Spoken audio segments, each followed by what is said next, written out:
Apporter de l'expertise professionnelle aux médiateurs, observateurs et experts internationaux pour maîtriser les mécanismes du déroulement des processus électoraux et des droits de l'homme en matière de droit international, tel a été l'objet de la formation destinée aux observateurs électoraux, initiée du 11 au 14 septembre par le Conseil consultatif de la société civile et des organisations non gouvernementales, en collaboration avec le réseau international des ambassadeurs et artisans de paix. Pendant la formation, nous donnons les bases que chaque aspirant devait avoir pour être un vrai observateur. Nous formons ceux qui sont déjà dans le domaine. C'est une valeur ajoutée et c'est un recyclage également. Nous formons également de nouvelles personnes qui aspirent à la chose.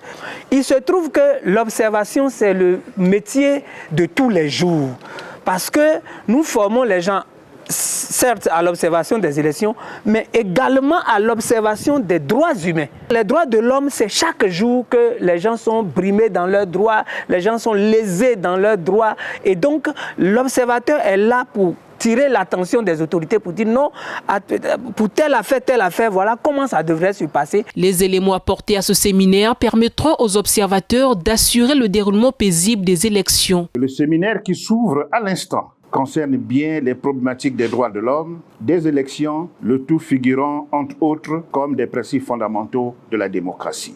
La démocratie, ce mode d'organisation sociale dont la quasi-totalité des pays africains se sont engagés depuis à construire. La question aujourd'hui et au-delà de la décennie 90 ne se pose plus en termes de savoir si la démocratie est envisageable, si elle est adaptée ou non, mais comment la consolider en passant progressivement de sa phase d'instauration à celle de la consolidation.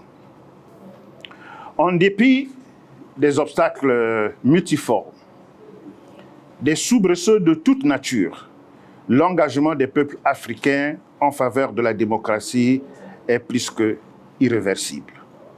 Le rôle des organisations de la société civile, d'ailleurs reconnu par tous comme étant acteurs stratégiques.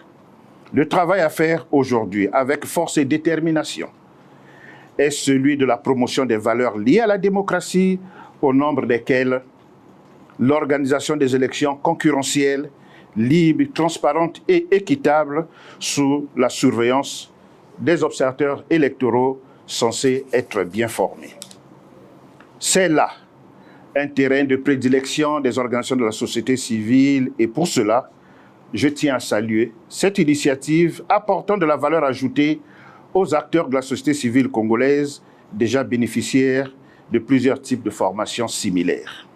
Le renforcement des connaissances des acteurs de la société civile et ONG s'inscrit dans le cadre de mener à bien leur mission. À vous, bénéficiaires de cette formation, je souligne l'importance et la noblesse de la mission des observateurs électoraux dans les démocraties émergentes. Ayant à l'esprit que chaque élection est une arène dans laquelle les antagonismes s'affrontent dans le but de s'éliminer mutuellement. Faisant qu'une élection ne soit pas une simple émotion, ni un jeu dépourvu de tensions. Des tensions qui, mal gérées, entraînent des situations souvent déplorables pour les paisibles populations.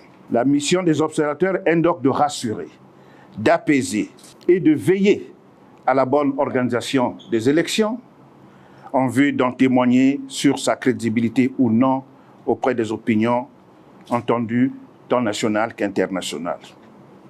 C'est donc autant noble, mais aussi délicate, la qualité d'observateur.